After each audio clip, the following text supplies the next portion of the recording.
As a fresh wave of COVID-19 washes across Europe, British Prime Minister Boris Johnson said on Monday, if needed, he would tighten curbs to slow the spread of the Omicron variant. The situation is extremely difficult, and the arguments either way are very, very finely balanced, because we've got cases of Omicron surging across the country now. We've got hospitalizations rising quite steeply in London. Johnson's comments came as Omicron infections are quickly multiplying across Europe, prompting an aggressive response. The Netherlands went into shutdown Saturday, closing all but essential stores, restaurants, and other public places until at least January 14th.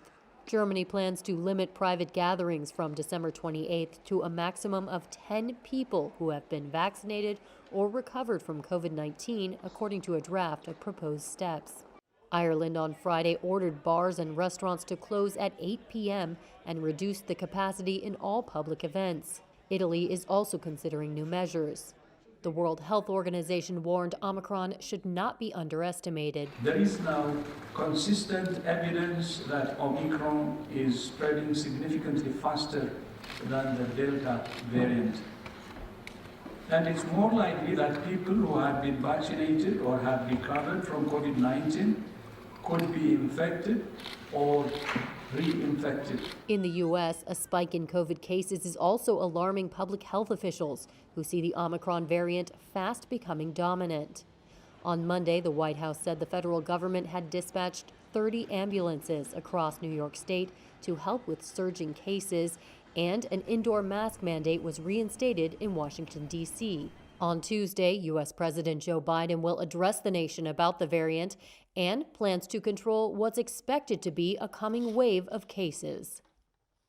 The jury in Ghislaine Maxwell's sex abuse trial began deliberations on Monday after hearing closing arguments over whether the British socialite set up teenage girls to have sexual encounters with the late financier Jeffrey Epstein. Calling Maxwell Epstein's partner in crime, prosecutor Alison Moe told the jury they should believe the testimony from 4 women who said Maxwell groomed them for abuse by Epstein when they were teenagers.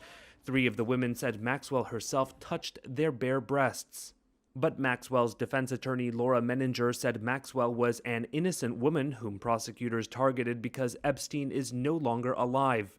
She argued that the women's memories had been corrupted over the decades and said that they were motivated by money to implicate Maxwell.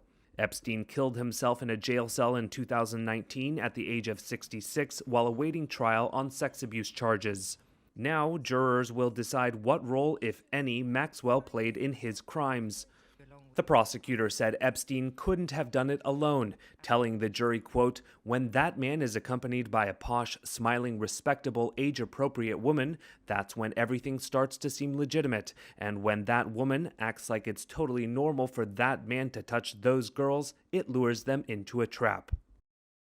Democratic Senator Joe Manchin blamed the White House on Monday for what he called inexcusable things that he says contributed to his decision to publicly reject President Joe Biden's $1.75 trillion social spending plan, dealing what could be a fatal blow to the legislation.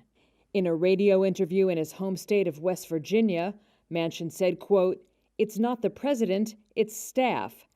And they drove some things and put some things out that were absolutely inexcusable." He did not elaborate on what those things were.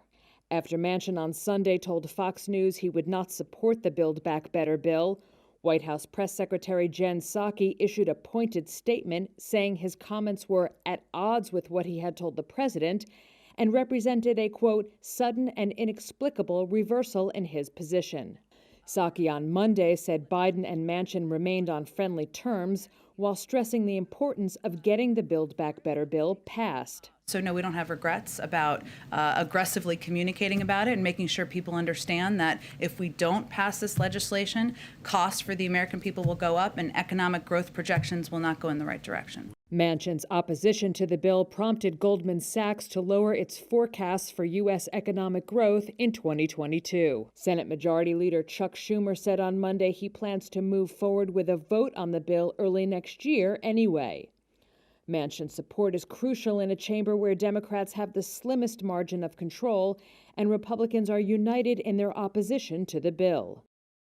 I think you know today the department issued an updated policy on prohibited extremist activities by military personnel. This is instruction 1325.06, which is an existing instruction that we updated. The revised instruction regroups issues into 3 sections: prohibited extremist activities, command authority and responsibilities, and criminal gangs. It also prohibits active participation in extremist activities and clearly defines what we mean by the term extremist activities. The vast majority of men and women in our armed forces, as of course you know, serve honorably. While extremist activity in the force is rare, any instance can have an outsized effect. Groups can and do change their methodology, their ideals, their motivations, and they can reform themselves. They can disband and reform into something else. And so if we got into coming up with a list of extremist groups, it would be only probably as good as the day we published it, because these groups change.